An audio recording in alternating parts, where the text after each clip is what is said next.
Maybe some of the most complex and confusing words in the entire gospel are "Come to me, all who labor and are heavy laden, and I will give you rest." Well, it's because the gospel alludes to work all the time. It has multiple parables that kind of include this servant worker sort of dynamic where God asks you to do something, and if you do it, this happens, and if you don't do it, this happens. Look at the workers in the field. Look at the faithful servant. These all seem to be alluding to some sort of immense responsibility and work to be done. And well, it is. It's saying exactly that.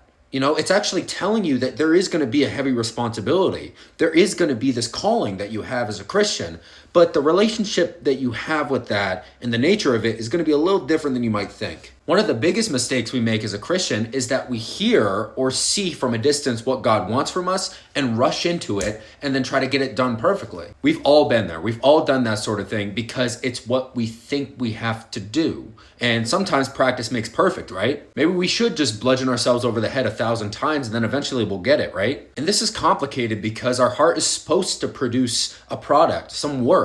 Faith without works is dead. But the actual thing on the outside, it's got to not be the thing that we judge ourselves off of. Because if we make the work that we hope to do for God the standard for ourselves, as soon as the world starts falling apart, we're going to start judging ourselves in the same way. We're going to claim that our walk with Christ is tied to that work, that thing, that product that we made.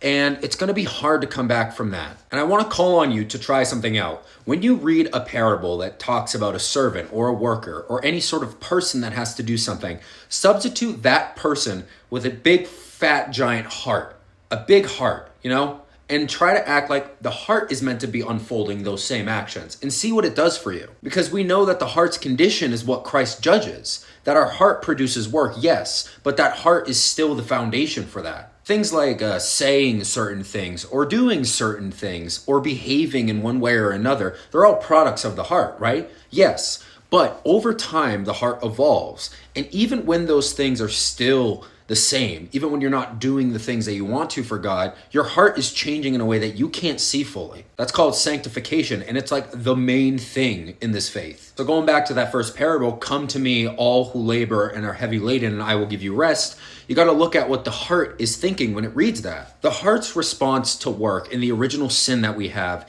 is to go and pursue it with a sort of desperation and to get it done with some goal that is meant to satisfy that heart. But work can't do that. We know God can only do that. And only God can make us become more like Him, pursuing that calling that we have. So without Christ, that burden, that heavy laden feeling is too much to bear. The heart is aching for rest from that type of attitude towards work.